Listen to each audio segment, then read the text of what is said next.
नमस्कार, स्वागत, अभिवादन। मैं दुर्गेंद्र चौहान हूं और आप मंथन देख रहे हैं। उत्तर प्रदेश के मुख्यमंत्री योगी आदित्यनाथ इन दिनों ग्लोबल इन्वेस्टर मीट की तैयारी में मशगूल हैं और मुंबई में हैं। लगातार वहां पर वो लोगों से बात कर रहे हैं, बड़े बड़े उद्योगपतियों से बात कर रहे हैं। भारत के सबसे बड़े वाणिज्यिक शहर मुंबई में वो फिल्मी हस्तियों से बात कर रहे हैं, तमाम ऐसे लोगों से बात कर रहे हैं जो उत्तर प्रदेश में निवेश कर सकते हैं। होटल ताज में उन्होंने अलग अलग बैंकों के अधिकारियों से मुलाकात की, फिल्मी जगत के लोगों से मुलाकात की, सितारों से मुलाकात की, निर्माता निर्देशकों से मुलाकात की और उन उद्योगपतियों से बात की जो उत्तर प्रदेश की तकदीर बदलने में सहायक हो सकते हैं। फिल्म इंडस्ट्री के तमाम दिग्गज लोगों ने योगी से भी मुलाकात की और किसी स्टार से कम योगी आदित्यनाथ का भी क्रेज मुंबई में नहीं दिखा। वो अपने आप में खुद ही स्टार हैं और उद्यमियों को ये भी उन्होंने कहा कि भाई जो लोग उत्तर प्रदेश से निकले उद्यमी हैं वो कम से कम अपने मूल प्रदेश के लिए कुछ करें, और इसके लिए उन्होंने एक आमंत्रण भी दिया और न्योता देने योगी आदित्यनाथ खुद वहां पहुंचे। इससे उन्होंने इन्वेस्टर्स को भरोसा दिलाया कि आप उत्तर प्रदेश आइए, बाकी की फिक्र छोड़िए। बहुत सारे सवाल बताए, सवालों के जवाब भी उन्होंने दिए और ये कहा कि अब पहले जैसा उत्तर प्रदेश नहीं है, वहाँ दंगे नहीं होते हैं, माहौल बहुत अनुकूल है, या यूँ कहें कि ईज़ ऑफ बिजनेस डूइंग का माहौल है। निवेश के लिए उन्होंने एक पूरे देश को 5 खरब की अर्थव्यवस्था बनाने में योगदान भी उन्होंने मांगा। ये बातें बहुत सारी योगी आदित्यनाथ ने आज कही। माया नगरी के लोगों में एक अच्छा खासा उत्साह भी योगी को लेकर देखा गया। अंबानी से भी उन्होंने मुलाकात की और एक तरीके से उन्हें भारत की और उत्तर प्रदेश की अर्थव्यवस्था को और मजबूत करने की बात कही। इस पर बात करेंगे। आज जो मंथन का मुख्य विषय है हमारा, वो इन्वेस्टर मीट है कि इससे उत्तर प्रदेश की तकदीर कितना बदलेगी, क्या रोजगार मिलेंगे, क्या बहुत सारी चीज़ें, जीवन आसान होगा उत्तर प्रदेश के लोगों का, और भारत में, भारत के विकास में उत्तर प्रदेश का योगदान क्या होगा। मंथन के आखिरी सेगमेंट में हम बात भारत जोड़ो यात्रा की भी करेंगे। आज यात्रा उत्तर प्रदेश में थी और आखिरी दिन था। जिस वक्त आपसे हम बात कर रहे हैं, यात्रा हरियाणा में प्रवेश कर चुकी है। यूपी में यात्रा कैसी रही, उसके क्या इंपैक्ट होंगे, कौन कौन लोग जुड़े, आम आदमी का क्या कहना है यात्रा को लेकर, बहुत सारे सवाल हैं। इन सवालों के जवाब लेंगे।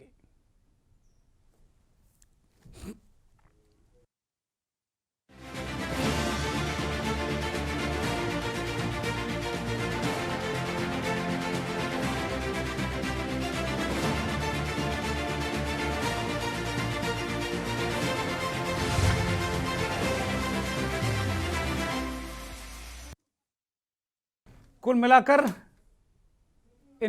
ग्लोबल इन्वेस्टर मीट एक वास्तव में उत्तर प्रदेश की तकदीर और तस्वीर दोनों बदलने के लिए इसमें बहुत बड़ा योगदान ग्लोबल इन्वेस्टर मीट का हो सकता है। और इस पूरे आयोजन को लेकर उत्तर प्रदेश की सरकार, उत्तर प्रदेश के मिनिस्टर, उत्तर प्रदेश की ब्यूरोक्रेसी, पूरा तंत्र दिन रात एक किए हुए है। अभी कुछ दिन पहले तमाम मंत्री, नेता सब ये गए थे विदेश और वहाँ से बहुत बड़े बड़े करार करके आए हैं, बहुत बड़े बड़े भरोसा लेकर आए हैं वहाँ से कि उत्तर प्रदेश में जो विदेशी इन्वेस्टर है, क्योंकि इसका नाम ही है ग्लोबल इन्वेस्टर मीट, तो जो विश्व भर के निवेशक हैं वो उत्तर प्रदेश में आएँ और पैसा क्यों लगाएं। ये बात भी जो न्योता देने वाले मिनिस्टर्स गए थे उन्होंने बताई है।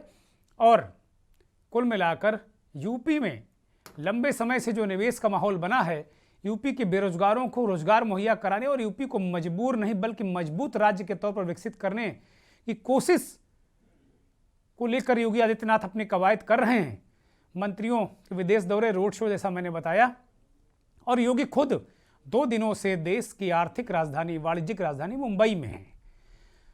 नामचीन पूंजीपतियों और इंडस्ट्रियलिस्टों से मिलने के बाद उन्होंने माया नगरी के प्रमुख लोगों से मुलाकात की और बहुत सारे अपने मंतव्य रखे, अपनी चीज़ों को रखा। उन्होंने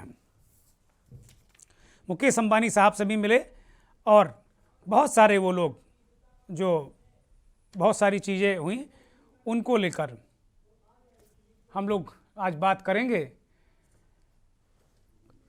कुछ इन्वेस्टर मीट को लेकर जो योगी वहाँ पर गए थे, मुंबई में हैं, उसको लेकर क्या उन्होंने भरोसा दिलाया और उसके जवाब में लोगों ने क्या कहा, इसे जरा सुनिए।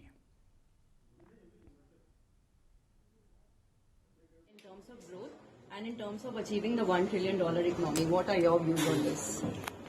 So the Honorable Chief Minister had told us that MSMEs are the bedrock of the UP's industrialization. SIDBI has been working very closely with the UP government and with the UP state. SIDBI's headquarters, by the way, happens to be in Lucknow itself. For many years we've been working, but the last 12 months we've seen a tremendous surge in interest from the UP government to take forward MSME programs, from credit guarantee scheme to the loans to the micro and small industries. We are already fully working with the UP government in many different ways. We have tied up with the IIT Kanpur for an incubation center. We have doing the same with IIT BHU. We have taken up a greening program at Moradabad where we are converting coal furnaces into gas furnaces for the brass exporters. So there are many different ways in which SIDBI is already closely working with the state government. Cluster Development Fund being a large project where UP government is asking for about 1,500 crores. We feel very, very enthused with the stability, the law and order situation, the trust and confidence which the state of Uttar Pradesh is building. As a state which is, if it was a separate country, the 5th largest country in the world with 25 crore people, is dramatically transforming. And it is giving us confidence with progressive policies for economic development, particularly with more than 90 lakh MSMEs, infrastructure, sector development, startup eco-culture, that Uttar Pradesh is on the way to be a major contributor for India's growth under the leadership of the Prime Minister Narendra Modi ji and the Chief Minister Yogi Adityanath ji. Thank you very much, and honored to be here to be a part of India's growth and UP's growth. Thank you. Potential of UP in terms of growth and in terms of achieving the $1 trillion economy. What are your views on this? See the way global investor summit को लेकर योगी आदित्यनाथ 2 दिनों से देश की वाणिज्यिक राजधानी मुंबई में है और बहुत भरोसे के साथ में उन्होंने उद्यमियों को बताया कि किस तरीके से आप आइए और क्या क्या आपको सुविधाएं मिलेंगी। और आपने कुछ रिएक्शन भी सुने। उद्यमियों ने कहा है कि माहौल बदला है, ड्रामेटिकली चेंज द सिनारियो, मतलब एक नाटकीय ढंग से उत्तर प्रदेश का माहौल इस लायक हुआ है कि वहां पर हम कम से कम इन्वेस्ट कर सके। उद्यमियों को भरोसा है और 90 लाख MSMEs हैं, इनको लेकर भी उद्यमी काफी उत्साहित हैं। मुख्यमंत्री ने क्या कहा, यह सुनना बेहद जरूरी है।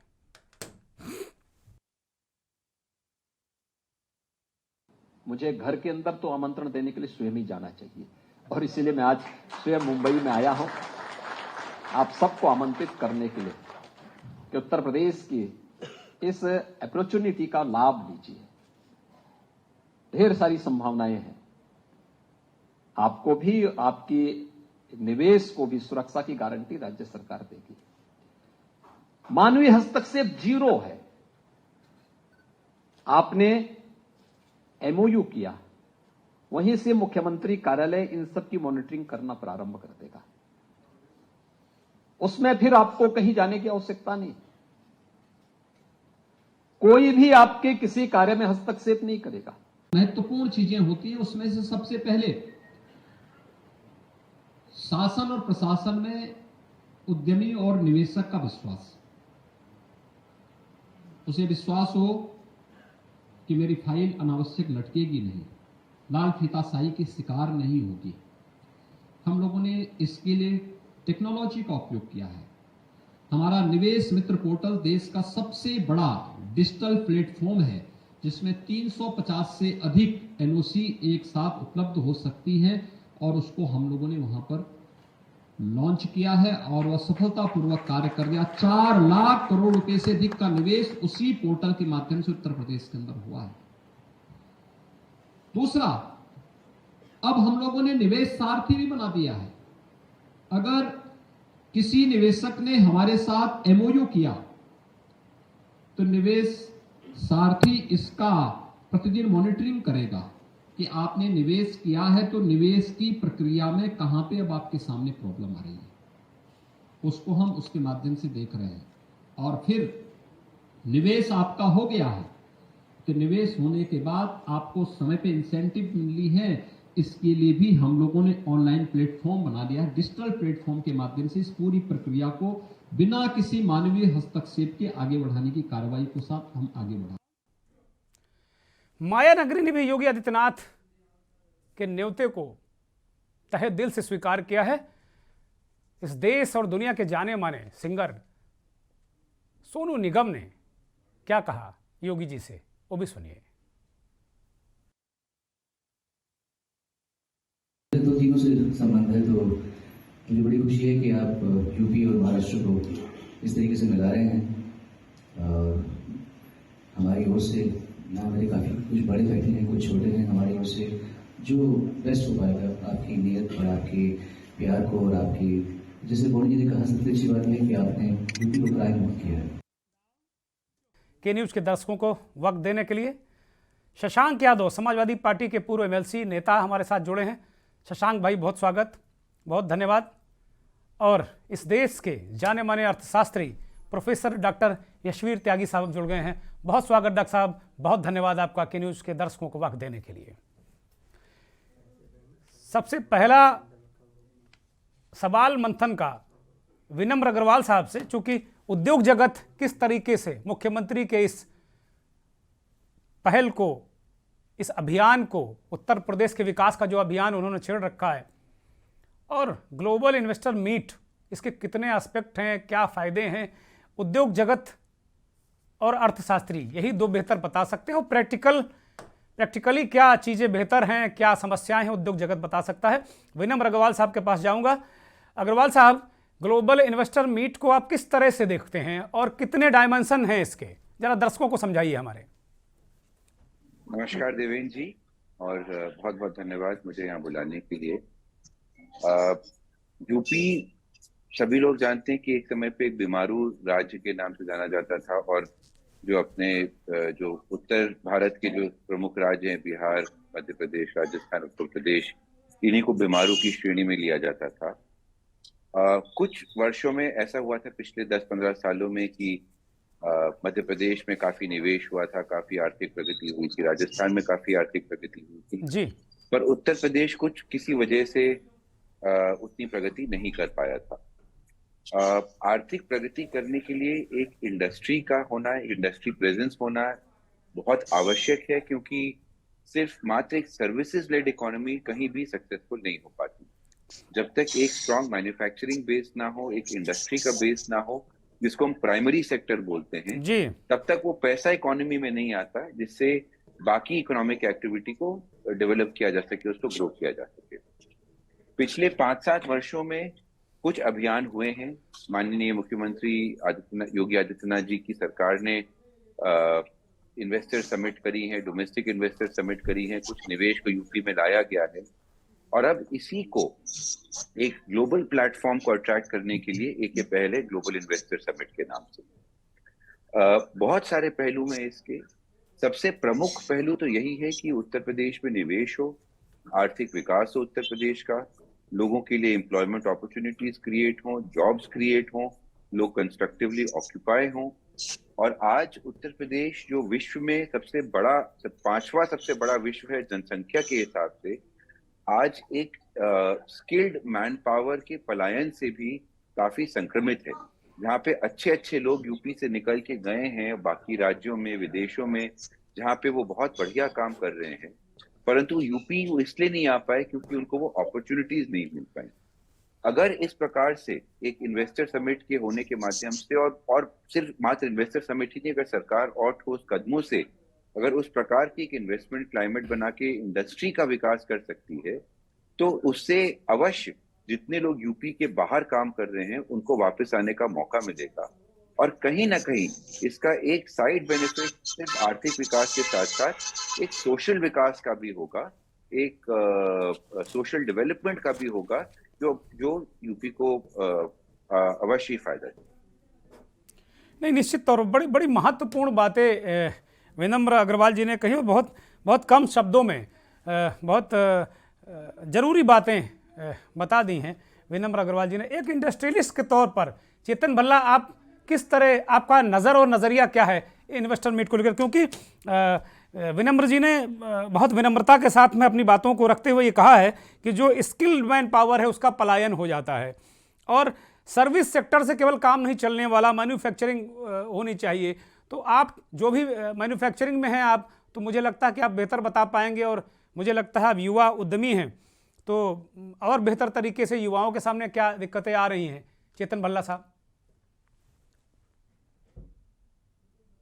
अनम्यूट करिए आप। बहुत बहुत धन्यवाद तुगेन जी, मेरे को ये मौका देने के लिए। देखिए, ये योगी जी की सरकार ने ये जो कदम उठाए हैं, ये अगर हम इसको अलाइन करें तो जैसे हमारे माननीय मुख्यमंत्री जी ने कॉल किया था कि भारतवर्ष एक $5 ट्रिलियन इकोनॉमी की तरफ मूव करे, और उसी के संदर्भ में योगी जी ने यूपी को $1 ट्रिलियन इकोनॉमी बनाने के लिए जो एक बीड़ा उठाया, और ये जो ग्लोबल इन्वेस्टर समिट होने जा रही है उसी परिप्रेक्ष्य में हमें से जुड़ी हुई ये श्रृंखला में है। और जो इकोसिस्टम गवर्नमेंट बनाने की कोशिश कर रही है थ्रू डिफरेंट पॉलिसीज, जो डिफरेंट पॉलिसीज लेके आए हैं, भले वो सेक्टोरल पॉलिसीज हैं, फूड प्रोसेसिंग की अलग है, डेयरी की, फिशरी की, एंड हर सेक्टर के लिए एक स्पेशल इंसेंटिव से लेके वो एंटरप्रेन्योर्स को इंकरेज कर रहे हैं। तो ये एक बहुत अच्छा मौका है जो एक मोमेंटम क्रिएट हो रहा है। मैं तो इसको मान रहा हूँ कि एक ये सुनामी के रूप में आता हुआ दिख रहा है, जिसमें हमारे प्रदेश से जो बेरोजगारी है और जो हमारे यहाँ जो बिजनेस का डेवलपमेंट नहीं था, जो एक business used to be a bad word in our state, और तो वो ये इसके अपने साथ बहा के ले जाएगा, और हमारे जो प्रदेश का डेवलपमेंट होगा, जो हमारे नवयुवक हैं जो अपने रोजगार के लिए उनको जिस तरह से विनम जी ने बताया कि जो स्किल्ड मैन पावर है वो उसको अपॉर्चुनिटीज लेने के लिए दूसरे स्टेट्स में जाना पड़ता है, चाहे वो सॉफ्टवेयर डेवलपमेंट में हो, चाहे वो मैन्युफैक्चरिंग सेक्टर के अंदर हो। तो एक बहुत अच्छा इकोसिस्टम क्रिएट होने की 100% उम्मीद हम लोग को है। और ये सबसे इम्पोर्टेंट बात ये है कि ये ग्राउंड लेवल तक ये चीज पर्कुलेट करके गई है। हर डिस्ट्रिक्ट में जो डिस्ट्रिक्ट मजिस्ट्रेट्स हैं वो अपने अपने मीटिंग्स ले रहे हैं, अपने अपने टारगेट्स को अचीव करने के लिए एक ऐसा इकोसिस्टम क्रिएट करने में मदद कर रहे हैं। अधिकारी जितने भी उनके मध्यस्थ अधिकारी हैं उनको भी सेंसिटाइज कर रहे हैं। तो ये पॉलिसी डाउन द लाइन जाएगी और मेरे ख्याल से इसका हम लोग को, पूरे प्रदेश को बहुत फायदा होगा। एक ब्रेक, क्या किस तरीके से सोचते हैं, और हमारा जो सीधा सवाल, आम आदमी से जुड़ा सवाल, कि क्या आम आदमी को इससे किस तरीके से रिफ्लेक्ट करेगा ये, क्योंकि अब सवाल आम आदमी का है। बहुत सारी बड़ी मतलब हाई लेवल की बातें हुआ करती हैं, बहुत सारी हाई लेवल की पॉलिसीज़ बना करती हैं, लगता है आम आदमी के लिए हैं, लेकिन वो आम आदमी के लिए होती नहीं, वो खास आदमी के लिए होती हैं। और इस देश में यही विमर्श चल रहा है कि भाई ये सरकार खास आदमियों की मदद करती है, चाहे केंद्र की हो, चाहे राज्य की हो, चाहे या आम आदमियों की। जहाँ तक आम आदमी की बात है, अगर प्रदेश का समग्र विकास होगा, सभी क्षेत्रों में होगा, जो हमारे विभिन्न सेक्टर्स हैं, जैसे ग्लोबल इन्वेस्टर समिट में कहा भी गया है, चाहे वो टूरिज्म का सेक्टर हो, फूड प्रोसेसिंग हो, कुछ सेक्टर तो ऐसे हैं जो लोगों के जीवन से प्रत्यक्ष जुड़े हैं, जैसे कृषि आधारित उद्योगों को बढ़ावा देने की बात है, डेयरी उद्योग को लगाने की बात है। कुछ यूरोपियन देशों ने उसमें रुचि दिखाई है, मैं पढ़ रहा था, डेनमार्क ने रुचि दिखाई है। और जो हमारे लघु उद्योग है उत्तर प्रदेश में, 90 लाख से अधिक माना जाता है एमएसएमईज है। तो अगर ये बड़े उद्योग आएंगे तो एमएसएमईज को भी मौका मिलेगा अपना आगे बढ़ाने का, वो बहुत सारी चीजों की आपूर्ति श्रृंखला में जुड़ सकते हैं। तो ऐसा नहीं है कि आम आदमी को इससे लाभ नहीं होगा। एक ही शर्त है कि निवेश के प्रस्ताव तो आ रहे हैं, उन प्रस्तावों को कैसे जमीन पर उतारा जा सके। क्योंकि देखिए, अगर जैसे सरकार ने अभी आंकड़े दिए हैं कि 10 लाख करोड़ का लक्ष्य रखा गया था, लेकिन 7 लाख करोड़ से अधिक के प्रस्ताव जो है केवल जो अभी बहुत सारे मंत्रीगण विदेश गए थे उन्हीं के द्वारा मिल गए हैं, और बहुतों पर हस्ताक्षर भी हो गए हैं, और बहुतों पर हस्ताक्षर इस आने वाले समिट में होगा 10 और 12 फरवरी के बीच में। तो इसलिए सरकार ने इसको बढ़ा दिया है, इस लक्ष्य को। अब 17 लाख करोड़ के निवेश का सरकार का लक्ष्य है, तो बहुत महत्वाकांक्षी लक्ष्य है। लेकिन जैसे अभी बात हो रही थी कि ये लक्ष्य इसलिए भी आवश्यक है कि यदि सरकार ये चाहती है कि 2017 तक, वो 2027 तक उत्तर प्रदेश की अर्थव्यवस्था को $1 ट्रिलियन बना सके, तो मोटे तौर पर शास्त्रीय के रूप में मैं कह सकता हूं, जो आज हमारी सकल घरेलू उत्पाद है जीएसडीपी स्टेट की, उसको 4 गुना बढ़ाना होगा। यानी प्रतिवर्ष लगभग 30% से अधिक की वृद्धि दर हमें चाहिए, तब जाके हम 2027 तक $1 ट्रिलियन इकोनॉमी प्राप्त कर सकेंगे। ये एक मोटा मोटा अनुमान है। लेकिन विकास की जो दर है उसमें अचानक आप वृद्धि नहीं कर सकते जब तक कि निवेश को उत्पादन में आप कन्वर्ट ना करें। कि निवेश प्रस्ताव आ गए लेकिन जमीन पर निवेश नहीं हुआ या उससे उत्पादन प्रारंभ नहीं हुआ, लैंड अलॉटमेंट हो गया लेकिन फैक्ट्री लगी लेकिन उसका उत्पादन नहीं आया, तो बहुत सारे जिसको हम लोग कहते हैं जेस्टेशन पीरियड होता है निवेश और उत्पादन के बीच में। आवश्यकता इस बात की है कि इस जेस्टेशन पीरियड को सरकार कम करे, और आदरणीय मुख्यमंत्री जी ने कहा भी है कि एक डेडिकेटेड टीम होगी और बिना मानवीय हस्तक्षेप के इसकी मॉनिटरिंग होगी। पोर्टल बनाए हैं कि कहीं भी उद्योगपति को कोई दिक्कत नहीं आएगी और उनकी जो भी समस्या है उसका तुरंत समाधान होगा। तो सरकार अपनी तरफ से प्रयास कर रही है। और उत्तर प्रदेश में देखिए, अनाज के मामले में हम अग्रगण्य प्रदेश हैं, शुगर केन हमारा अधिक है, फल और सब्जी का उत्पादन होता है, दूध का उत्पादन होता है। तो बहुत सारी ऐसी चीजें हैं कि जिनसे जो है हम अपनी अर्थव्यवस्था को सुदृढ़ कर सकते हैं और उसका सीधा लाभ हमारे आम आदमी को मिल सकता है। देखिए, आम आदमी को 2 ही चीज चाहिए, एक तो रोजगार चाहिए और दूसरे उसको जो है उसका जीवन स्तर ऊंचा हो। तो ये भी हमें ध्यान रखना है कि जीवन स्तर ऊंचा कैसे होगा। पहली आवश्यक शर्त है कि उसकी आमदनी बढ़नी चाहिए। तो आमदनी तभी बढ़ेगी जब लोगों को रोजगार मिलेगा और वाइड स्केल पर रोजगार मिले। तो उसके लिए जरूरत है कि जो हमारी युवा शक्ति है वो स्किल्ड हो। देखिए, उद्योग धंधे लगेंगे तो स्किल्ड मैन पावर की जरूरत पड़ेगी। आज की जो औद्योगिकरण की प्रक्रिया है वो ये नहीं कि केवल आप में कोई स्किल नहीं है, कोई ट्रेनिंग नहीं है, आप उद्योग में जाके नौकरी कर ले, मशीनों से काम होता है तरह तरह की, तो आपको स्किल्ड मैन पावर की जरूरत है। मुझे लगता है ये भी एक चुनौती है सरकार के सामने कि जो लोगों को स्किल्ड बनाने का हमारा इकोसिस्टम है, जो प्रणाली है, चाहे वो ITI हो, चाहे वो पॉलिटेक्निक हो, चाहे या दूसरे तकनीकी संस्थान हो, उस ओर भी सरकार को ध्यान देना चाहिए। वरना फिर वही समस्या आएगी कि यहाँ उद्योग लग गए लेकिन मानव शक्ति उसमें बाहर से लाकर रोजगार मिल जाए। तो हमारी एक युवा जनशक्ति है, 25 करोड़ लोग हैं, जिसको कहते हैं डेमोग्राफिक डिविडेंड है उत्तर प्रदेश के पास। तो ये डिविडेंड को हम तभी प्राप्त कर सकते हैं जब हमारी युवा शक्ति में, जिसको कहते हैं कि रोजगार के लायक होगी वो। एम्प्लॉयबिलिटी एक इशू रहता है कि एक तो एम्प्लॉयमेंट अपॉर्चुनिटी, दूसरी एम्प्लॉयबिलिटी। ठीक बात है जी। तो ये हमें जब तक सुनिश्चित नहीं करेगी तो सरकार, देखिए, एक दूसरा और इसका पहलू है और जो दिखाई भी देता है कि आर्थिक ढांचा तो सरकार मजबूत कर ही रही, इकोनॉमिक इंफ्रास्ट्रक्चर, लेकिन उत्तर प्रदेश सरकार के अगर पिछले क्रियाकलापों को देखें तो उसमें सामाजिक जो इंफ्रास्ट्रक्चर है, चाहे वो एजुकेशन का हो, चाहे वो हॉस्पिटल बनाने का हो, तो उसकी तरफ भी सरकार ध्यान दे रही है। क्योंकि इन सब चीजों को, आर्थिक और सामाजिक ढांचे को मजबूत करके ही जो है एक समग्र सर्वांगीण विकास हो सकता है। दूसरी बात ये कि विभिन्न क्षेत्रों में, ये नहीं कि जैसे कुछ बड़े बड़े शहरों में उद्योग लग जाए, जैसे नोएडा एनसीआर एक हब है। अभी हम जो देख रहे हैं कि उसमें पूर्वांचल को भी महत्ता दी जा रही है, बहुत सारे उद्योग लग रहे हैं। वाराणसी में एक ड्राई पोर्ट की बात हो रही है, लॉजिस्टिक हब बन रहा है। बुंदेलखंड को सौर ऊर्जा का हब बनाने की बात चल रही है। तो जो हमारी क्षेत्रीय विषमताएं थी कि पश्चिम उत्तर प्रदेश अधिक विकसित माना जाता था और पूर्वी और बुंदेलखंड अपेक्षाकृत पिछड़े थे, तो उसकी ओर भी सरकार ध्यान दे रही।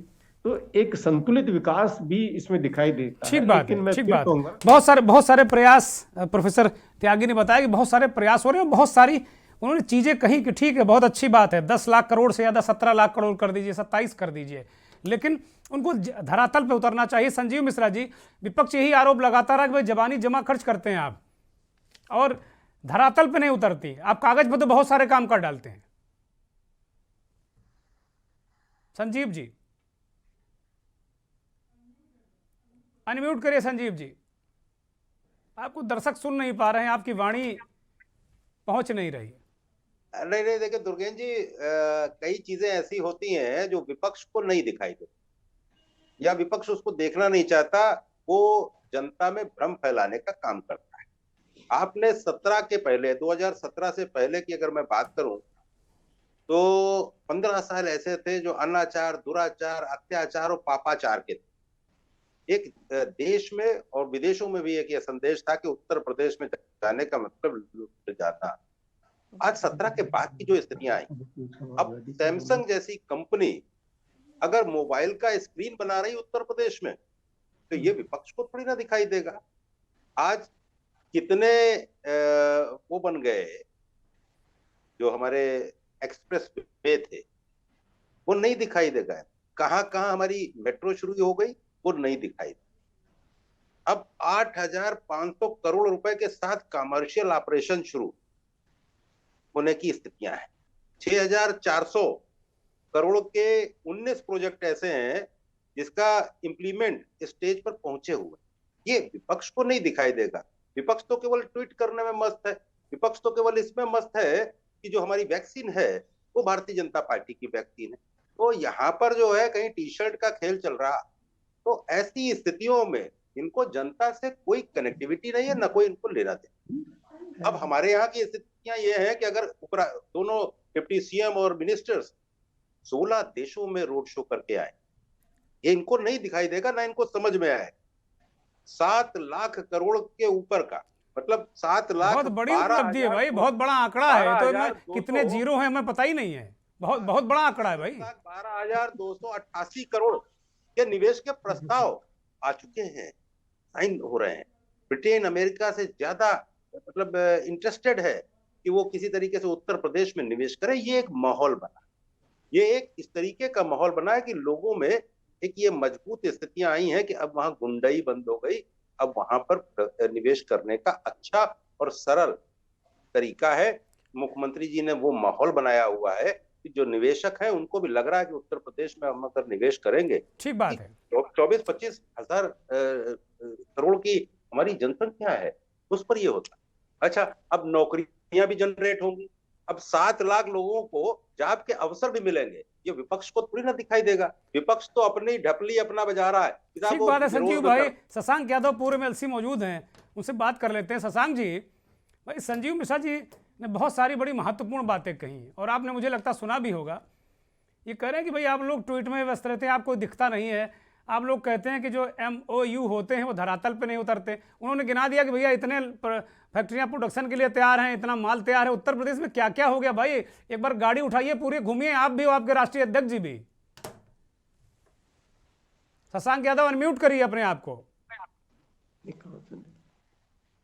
मैंने ये आपकी डिबेट में आज पार्टिसिपेट भी इसीलिए किया कि इधर काफी यूपी में घूमा भी हूं मैं और शायद आपको, और इधर जो है जो हमारे तीनों एक्सपर्ट्स ने संजीव जी से पहले जो बोला है, जरा आपने गौर किया कि ऐसा होना चाहिए, ऐसा होना चाहिए, स्किल मैन होना चाहिए, जो हमारे त्यागी साहब बोल रहे हैं कि ऐसा होना चाहिए, यानी कि 6 साल बाद भी होना चाहिए। नहीं, त्यागी जी कोई अथॉरिटी थोड़ी, वो तो एक एक्सपर्ट हैं, वो कहेंगे ऐसा होना चाहिए।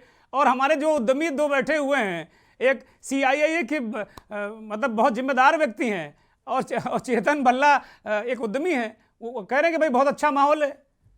बोलिए। आंध्र प्रदेश में हो रही है, बंगाल में हो रही है, मध्य प्रदेश में हो रही है, महाराष्ट्र में हो रही है। अरे वहां से क्या लेना देना, एमएससी तो यहीं से हुए थे आप, जरा वहां के बारे में बताओ भाई। अब लग रहा है कि वो कुछ मामला नेटवर्क का आ गया है। शशांक जी हैं क्या हमारे साथ? शशांक जी हैं?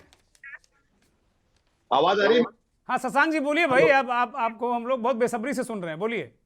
जी, तो आप 4% पे आप टिके हुए सबसे नीचे की तरफ पे हो आप, और आप स्टेट, कारण क्या है? कारण सिर्फ वही है जो त्यागी जी ने बड़ी महत्वपूर्ण बात करी थी कि एम्प्लॉयबल यूथ आप दे नहीं पा रहे हो। 17% की फैकल्टी पे आप मेडिकल कॉलेजेस चला रहे हो, 123 से ज्यादा इंजीनियरिंग कॉलेजेस और पॉलिटेक्निक इंस्टीट्यूट यहां बंद हो चुके हैं। शेड्यूल कास्ट और बैकवर्ड के जो बच्चे हैं उनकी शुल्क प्रतिपूर्ति फीस की आप नहीं कर रहे हो। अंबेडकर यूनिवर्सिटी हो या दूसरे कॉलेजेस हो, बच्चे फीस जमा नहीं कर पाए, और आप उम्मीद करते हो कि एम्प्लॉयबल स्किल्ड लेबर आपको मिलेगा। पॉलिसी में जो सबसे महत्वपूर्ण बात है, अगर निवेश आ भी जाएगा तो क्या हम प्रदेश से बाहर के युवाओं के लिए करेंगे? आप जो बना बनाया स्ट्रक्चर था, बड़ी छोटी सी बात कह रहा हूं, एक्सप्रेसवे का नाम याद नहीं आया, आगरा एक्सप्रेसवे पहली बार हमने दिया जो world class expressway Akhilesh ji ने बनाया। उसके बगल में कन्नौज पे एरोमा की यूनिवर्सिटी बनने की पूरी बात सारे चीज से जो फाइनल हो गई थी, बंद डंप कर दी गई। वो प्रोजेक्ट अपने यहाँ पे पड़ा हुआ है बंद, जबकि फ्रांस से उसका एमओयू वहां पर भी हो चुका था। 4.65 करोड़ के इन्होंने लाख करोड़ के एमओयू 2018 में साइन कर लिए थे।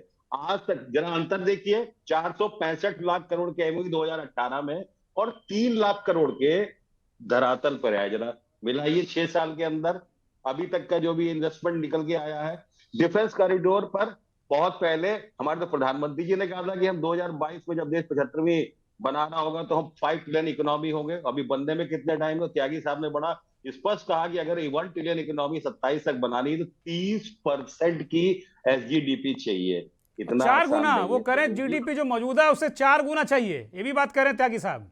जो हम छोड़ के आए थे उसकी आधी पे ले आए। 8% हमने 2017 में छोड़ी दिया, 4% पे। इनके पास अभी शब्द आ जाएगा, शब्द जाल है कि साहब वो कोरोना आ गया था, वो झेलना पड़ा, जबकि बिहार 10% की जीडीपी पे चल रहा है इस समय आज की तारीख में, टॉप 10 में, टॉप 5 में है ऊपर से। बिहार जैसा स्टेट 10% की जीडीपी लेके आ रहा है, मध्य प्रदेश लेके आ रहा है जो बीमार ये बहस बड़ी इंटरेस्टिंग हो गई। अब चूंकि समय बहुत करीब आता जा रहा है, संजीव मिश्रा जी जरा इस पर जवाब दे दीजिए आप। बड़ी मुझे लगता है 2 घंटा भी इस पर चर्चा की जाए तो कम है। इसका एक ही जवाब है, खाली 10 सेकंड मुझे दे दीजिए। खाली 10 सेकंड संजीव भाई हो सकता है जवाब है। एक मिनट संजीव जी जरा शशांक यादव को अपनी बात पूरी करें तब आप रिएक्शन दीजिए। बोलिए शशांक जी। एक बात बता रहा हूं, लेटेस्ट अभी इन्होंने किसान पथ पे 1-1 किलोमीटर दोनों तरफ न्यू सिटी बनाने के लिए एक्वायरमेंट करके और ये कर दिया कि 1 किलोमीटर तक कोई बहनावा नहीं होगा। और आप वहां पर जो पॉलिसी का डिफरेंस बता रहा हूं, जो कंपनसेशन आप कर रहे हैं वो जो केवल सर्किल रेट है उस पर दे रहे हैं। लैंड रेवेन्यू एक्ट में सुप्रीम कोर्ट तक और केंद्र तक कहा है कि 4 गुना आप देंगे, यहां पर आप 1 गुना देंगे, क्योंकि आवास विकास में कोई रूल का ऐसी स्थिति नहीं है, केवल 1 गुना देंगे। जब आपकी स्टेट लेवल की पॉलिसीज में इतनी डिस्पैरिटीज है, जब बजाज को एक बार को मिलता है कि साहब आपको लिफ्ट दिया जाएगा, और उसके बाद आज की तारीख में बजाज ग्रुप की क्या हालत है, हमारे शुगर का पेमेंट का, केन शुगर का पेमेंट नहीं कर पा रही है। आज भी जो है 600-700 करोड़ रुपए केवल 3 फैक्ट्रियों का बाकी है, सिर्फ इसलिए कि जो बिजली खरीदने के लिए जो पैसा मिलने वाली बात थी, जो फैसिलिटीज थी, इस गवर्नमेंट ने विड्रॉ कर ली और अभी तक कोई स्थितियां नहीं निकल पा रही। तो ठीक बात है शशांक भाई जरा संजीव मिश्रा से जवाब लेते हैं, फिर दोनों हमारे उद्यमी और जो उद्यमियों के हमारे रहनुमाई करते हैं विनम्र जी, वो हैं, जरा उनसे भी बात करेंगे। संजीव मिश्रा बोलिए। देखिए दुर्गेश जी, अब शशांक जी ने बहुत बड़ी बड़ी बातें की कि साहब हमने ये कर दिया था, हमने वो नहीं वो धरातल में आपसे सवाल पूछ रहे हैं, वो ये बिल्कुल नहीं कह रहे हैं, वो बिल्कुल नहीं कह रहे हैं कि हमने कुछ किया, वो आपको कटघरे में खड़ा कर रहे हैं। इन्होंने जो कर दिया था 2017 में उत्तर प्रदेश की जनता ने 50 के नीचे 47 पे पहुंचा दिया था। अगर आपने बहुत बड़े काम किए थे तो क्या जरूरत थी कांग्रेस जैसी पार्टी से आपको गठबंधन करने की, जिसके आज आप साथ खड़े नहीं होना चाह रहे।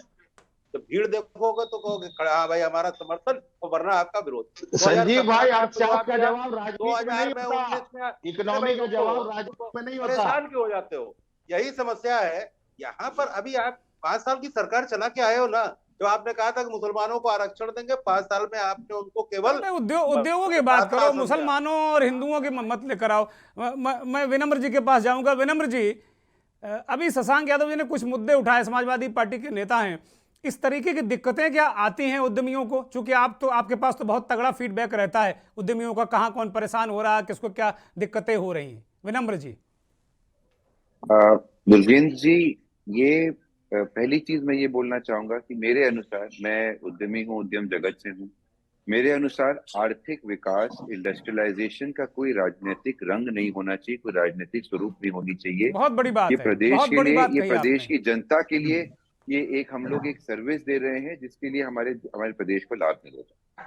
दूसरा, जो शशांक जी ने बात बोली, मेरा ये कथन बिल्कुल ही नहीं है कि उत्तर प्रदेश स्वर्ग बन चुका है, उत्तर प्रदेश राम राज्य बन चुका है। आज भी उत्तर प्रदेश में और पूरे भारतवर्ष में समस्याएं हैं, और ये समस्याएं आज की नहीं है, पिछले 40-50 वर्षों की समस्याएं हैं। और जब 40-50 वर्ष की एक आदत होती है किसी व्यक्ति में, तो आज भी बहुत समस्याएं इंडस्ट्रियलिस्ट को फेस करनी पड़ती हैं। मैं उसमें, मेरा कोई दो राय नहीं है।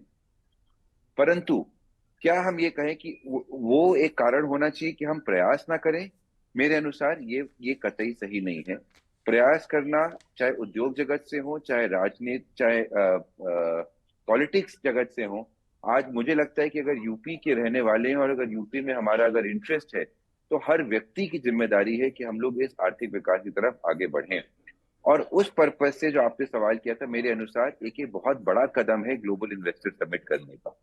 हाँ, आज भी समस्याएं हैं, आज भी कुछ पॉलिसीज हैं जहां पे कुछ मिसअलाइनमेंट है, और उसके लिए कंटिन्यूअस एक डायलॉग स्टार्ट होता है। परंतु अगर आप ये देखिए, अगर हम इंडस्ट्रियलाइजेशन की तरफ अगर नहीं बढ़ेंगे, इंडस्ट्री को नहीं बुलाएंगे, इंडस्ट्री अगर आकर स्टेट में इन्वेस्ट नहीं करेगी, तो एक पहल नहीं मिलेगी इन सारी समस्याओं को सुलझाने के लिए। विनम्र जी, बिल्कुल बहुत महत्वपूर्ण बातें कहें। एक मेरा छोटा सा सवाल ऐड कर लीजिए, फिर आप कंटिन्यू करिए। विनम्र जी, ये बार बार आता है कि भाई एमओयू लिखा पढ़ी में बहुत लंबे लंबे, इतने हजार करोड़, उतने हजार करोड़, ये धरातल पे क्या उतरते हैं? क्योंकि आप बड़ी महत्वपूर्ण बातें बता रहे हैं, और कम से कम आपको तो ये पता ही होगा कि धरातल पे आते हैं कि नहीं आते हैं। ज्यादातर ट्रेंड यही रहा है पूरे भारतवर्ष में, जब बड़ी बड़ी इन्वेस्टर समिट्स होती हैं स्टेट्स में, कि एमओयू साइन होते हैं काफी बड़ी मात्रा में, पर धरातल पर उतने नहीं उतर पाते हैं। मेरे अनुसार शायद नेशनल एवरेज जो रहा है वो शायद 10-15% का रहा है, जो एमओयू टू एक्चुअल इन्वेस्टमेंट में ट्रांसलेट करते हैं।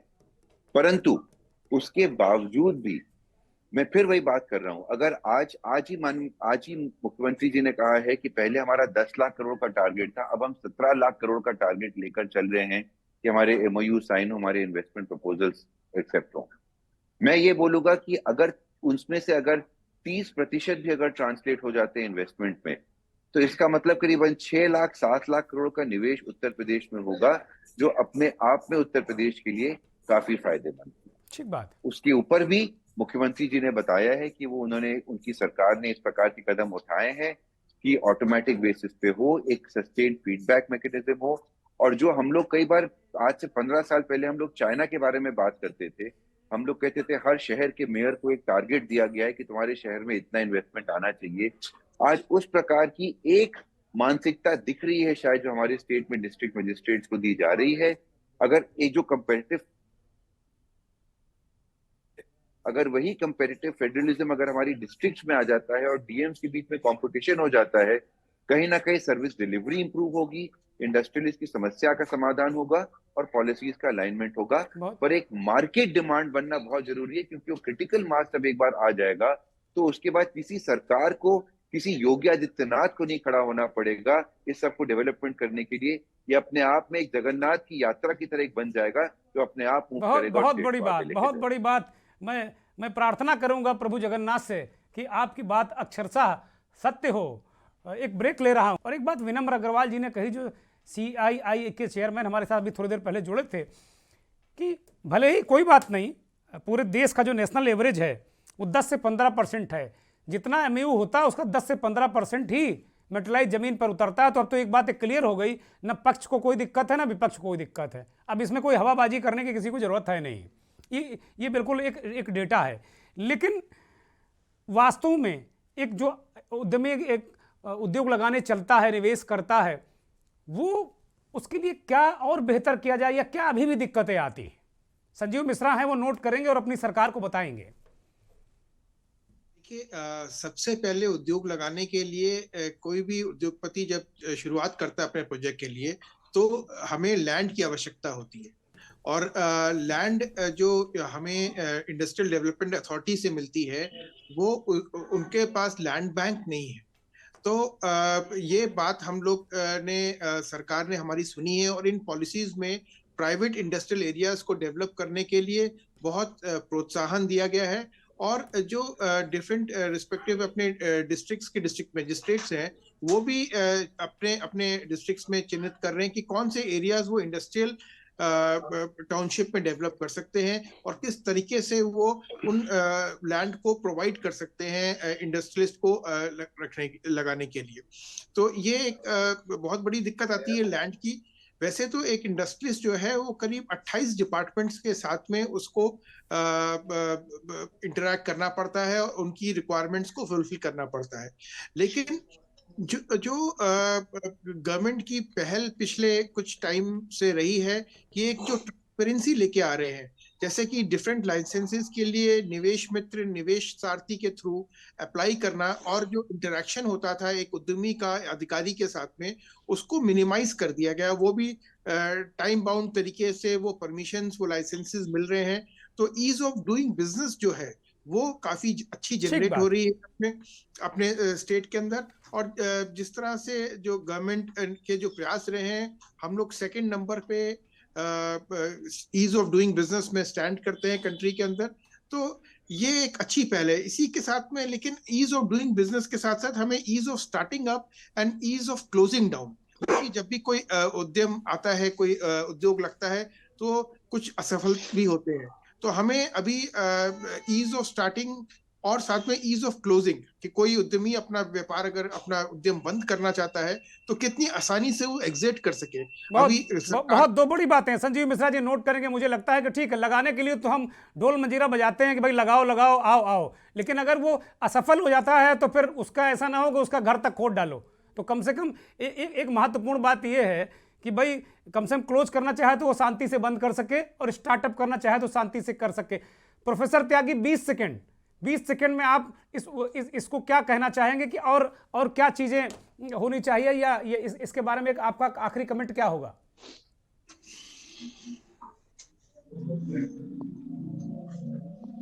आपकी आवाज नहीं मिल रही प्रोफेसर त्यागी।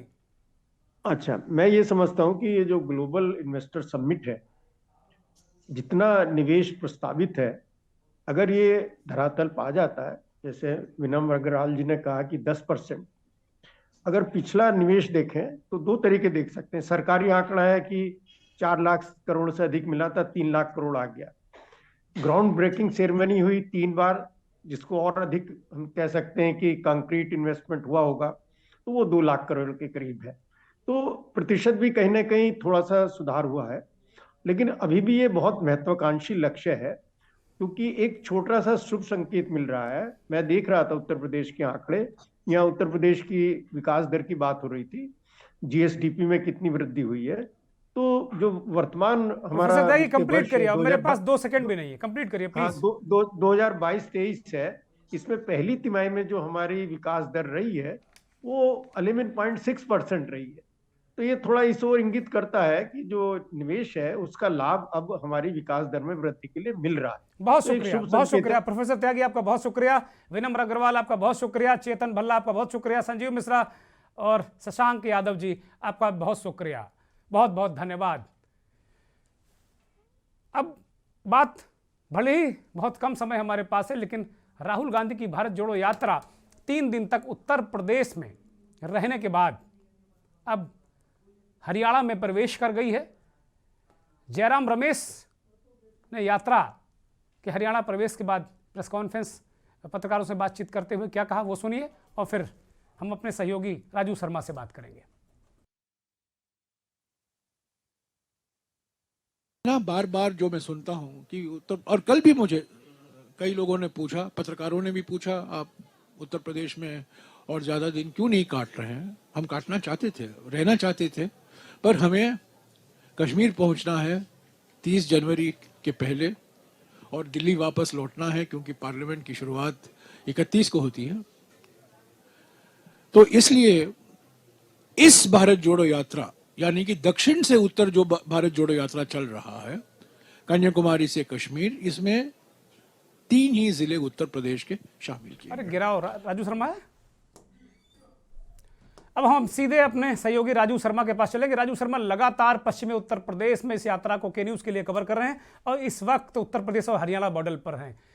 राजू, अगर बहुत कम शब्दों में कहा जाए तो इस जो 3 दिनी यात्रा है राहुल गांधी की, भारत जोड़ो यात्रा, या जो 50,000 करीब एनजीओ हैं, संगठन हैं, बहुत सारे लोग हैं, तो हमने देखा कि जो भी व्यवस्था सिस्टम सरकार के खिलाफ जितनी भी मुखर आवाजें इस देश में हैं, उत्तर प्रदेश में बहुत सारे वो लोग राहुल गांधी से कदम ताल करते नजर आए। यात्रा का इंपैक्ट और क्या महत्वपूर्ण चीजें रही?